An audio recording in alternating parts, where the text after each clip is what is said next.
আজকে তো মালপাতি ভালোই নিয়ে আইছি। ভালোই তো মালপাতি হয়েছে। আমার শের কিনে আছে, দেখো সবকিছু। বলছি ওই হাত কাটা স্বপন তপন বলার টাইম নেই আমাদের। প্রতিবারে এই লাইনই সে আমাদের নিয়ে এসে, কিন্তু এখন বর্তমানে এই লাইনই সবচেয়ে বড় রাজ করবো আমরা। আচ্ছা আমার শের। হ্যাঁ, এই তো লাগবে আমার। ভাগ কর। বলছি উস্তাদ, আমি অত কিছু জানি নে, কার ভাগে কি পড়বে, মালটা আমার লাগবে। আমি তো ভালো লাগে, আমি এটা ভেবেছি কালো বাজারে বেশি ভালো মাল খাতাম না হবে। কি বলছিস? আমার রব্বানি কি পাই? আমি নেবো এই মালটা। সবসময় কাটার দিকে নজর। হ্যাঁ হ্যাঁ, ঠিক বলেছো। মালে দানা তোরাই পারবি একদিন উন্নতি। আরে সারা জীবন ধরে আমি তোদের কাজ শিখালাম, আর তোরা আমাকে রেখে আজকে মাল পানি তো মেলাই নিয়ে আসে।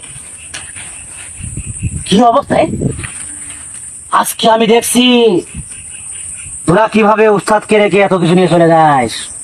বলেন কি? ওকে তো ভয় দেখিয়ে আমার এই সবগুলো খেয়াল করতে হবে। এখন কিভাবে ওদেরকে ভয় দেখানো যায়? হ্যাঁ পাইছি, এই কাজে আমার উঠতে হবে এখন। ঠিক বলেছো।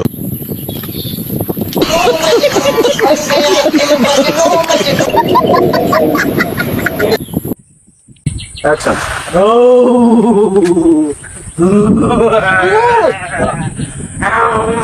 এখানে আওয়াজ কিসে? এখানে তো আওয়াজ হচ্ছে, কিন্তু আওয়াজ বলে কথা না। কিসের আওয়াজ এটা? এই নিরিবিলি জায়গায় কিরা আওয়াজ দেখছে রে?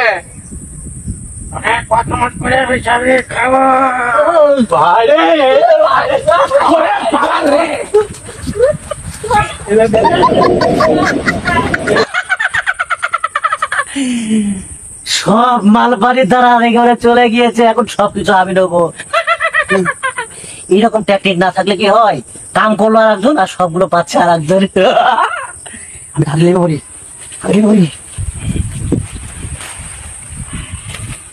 সব আমার আরে মালবাড়ি গেছে।